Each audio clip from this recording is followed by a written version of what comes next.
how much money do you really need to start trading? How much money do you really need to trade the market? If you're asking that, you do not need thousands of dollars. The only thing that we have to understand is that when you deposit money, this is a $10 account. Trust you can see. This is a $10 account because you can see the account base here is a US dollar account. Now, some certain asset, they do require you to have more money, but most they do not. Reason being is that when we trade using what we call a leverage. 1:1,000 is the maximum leverage I can recommend. Some asset they do not offer 1:1,000. Now, depends on what are you trading. Are you trading forex? Are you trading crypto? Are you trading the commodity? Are you trading the futures? Are you trading synthetic indexes? Given that, are you really interested to trade? Now, let's take it in this way. If you're trading forex, in most cases you're trading Euro USD, GBP USD. If you go to your MT5 app, you go to codes. All right, these are the assets maybe you'll be trading under forex. Then it is good for you to have deposit the $10. You can be able to trade with this amount. But if you right now you go to crypto, the $10 is not going to make you make money, or you're just going to upload the account. When you go to synthetics, yes, you can able to what, to deposit the 10. All right. Now, when it comes to commodities, you can also apply the, depositing the 10. But when it comes to stocks, all right, stocks and crypto, a very volatile market. It's a volatile market. So meaning that the leverage there is 1:200 in most cases maximum on a broker. If you find it 1:400, then it's actually a bonus, because in most cases you will find it like this. This leverage serves a role in how much money you really need. Now, how do we see the amount of money that we need in order for us to trade? The money that we need, all right, I wanna make sure that you understand, because this, if you do not understand it, you're not going to make it. All right, you're not going to make it in trading. So let's put it in this way. Our step number 3 in learning about trading forex, it's about risk management. All right. Now, on risk management, we want to understand how much money we have to deposit, how much money can we risk, how much money we need. You know, we have so many questions. But now we are here to understand the amount of money that you need. There's an amount of money that you need to deposit, which is a $10, as I've mentioned here. All right, this is the amount of money that you can deposit on using your bank card, using any method that you actually know how to use. It is that simple. Now, once you deposit the $10, there will be another amount of money which is needed by the broker, because they are giving you what, leverage, which is what we call margin. Now, how do we see margin? What is margin? What is happening with margin? Here you can see a margin here. It's 1.84. And what are we trading here? We're trading volatility 25 1s by 0.01. Now, we need this amount of money for us to open 0.01. This is the amount of money we need. Now, we have what? We have free margin. Free margin is the money that is free, the money that now we can risk. If our risk, let's say our risk is $2, that means that we will be risking using the 8.20 here. I trust you understand.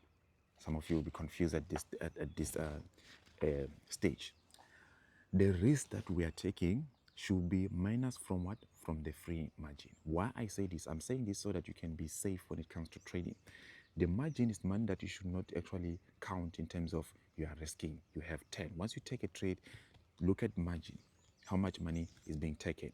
So in most cases, if you're trading for the stocks, the commodity, you'll need more money because the leverage is what is low. Even if the broker is giving you 1:1,000, there are some certain assets that actually offer a lower leverage. So you cannot get this 1:1,000. I trust you understand. Now, when you look at the forex, or you look at the synthetic indexes, just like what I'm trading here, this is synthetic indexes. And now we want to understand right now, I've deposited $10. How much money should I risk per trade? All right. If I say 10, 10 divide by what? Divide by 5. That will give me 2 chances. If I'm going to risk $5, then I have 5 chances, and I don't have to worry about what the margin, because the margin is 1.84. So meaning that I'll be actually what? I'll be risking the 5, but this is going to be complicated. Please pay attention.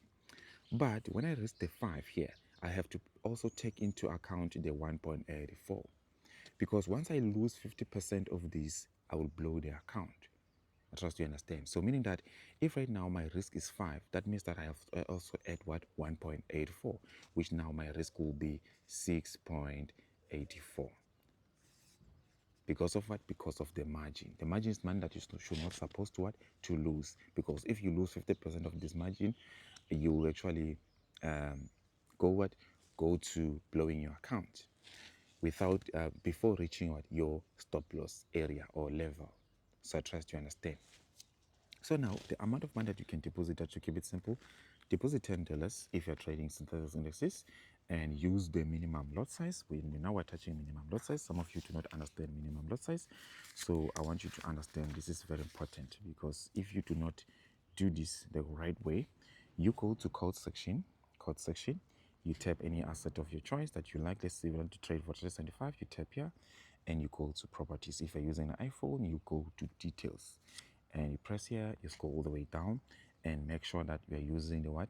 The minimum volume, which is a lot size, so that you can be able to what? To protect your account, not lose money if you have less than, let's say, $10, so that you can be able to also set your stop loss where you want to set it, based on what? Based on the market structure, whether you're using support and resistance, whether you're applying the border strategy, whether you're applying a trend line, any strategy that of your choice that you like to apply.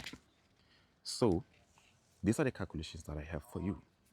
Now, when you do understand how much money you have to deposit, you also have to understand what this month 1. In a month, you have what? You have 4 weeks. 4 weeks. How many trades would you take in this 4-week period?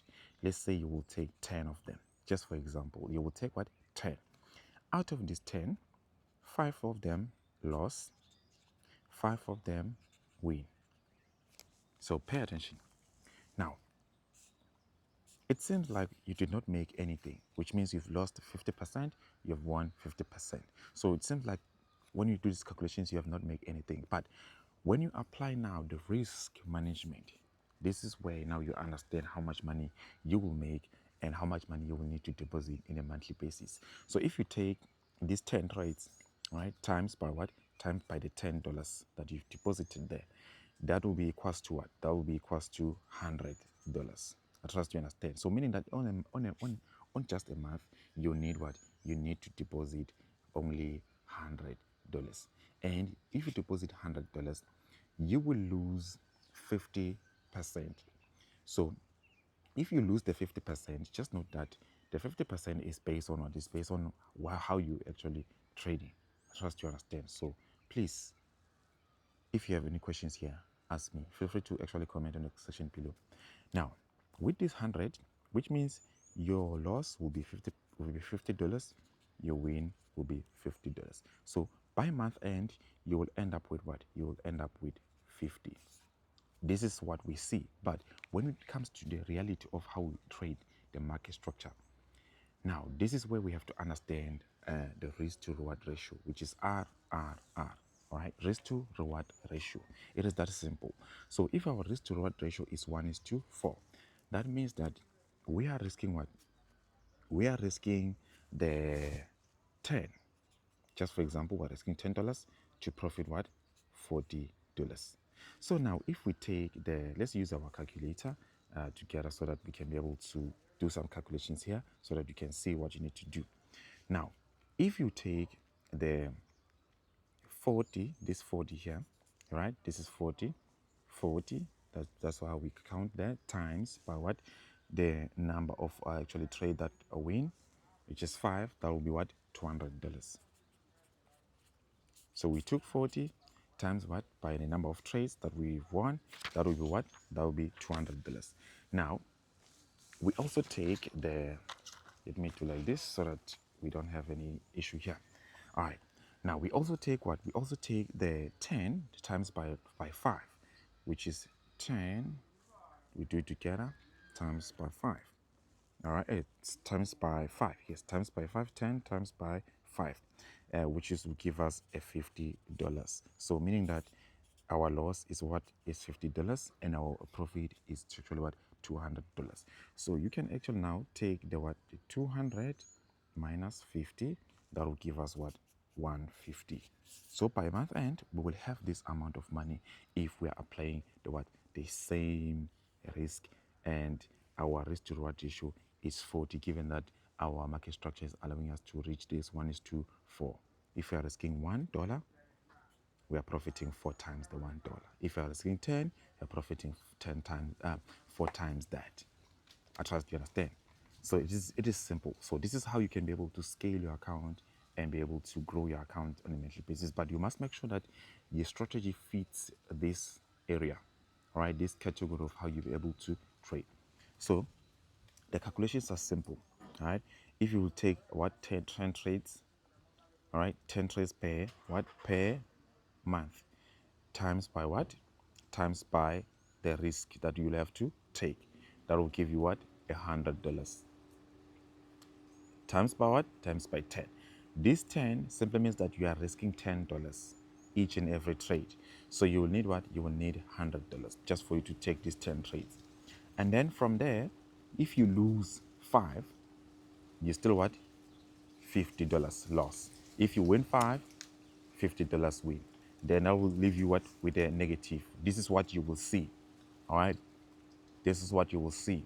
All right. Now, the risk to reward ratio now differentiates whether you are profitable or not. You can see right now you end up with a net profit of $150. Even if you lose, let's say you lose here 7, here you profit 3. You can still be profitable as long as your risk to reward ratio is higher than how much money you are risking per trade. It is that simple. It is that easy. So if you're asking yourself how much money you need to deposit, you can deposit $10. For those who don't have a trading account, what I recommend is that you go to our YouTube app, all right, YouTube account, our YouTube channel, and you search Pause Trader. Then you subscribe first thing first, and also you can join our WhatsApp group for you to just get market direction as to where the market is going at a certain given time. So it is that simple and easy for you to do so. I trust you understand. I love you all. Stay blessed. I'll see you on another tutorial.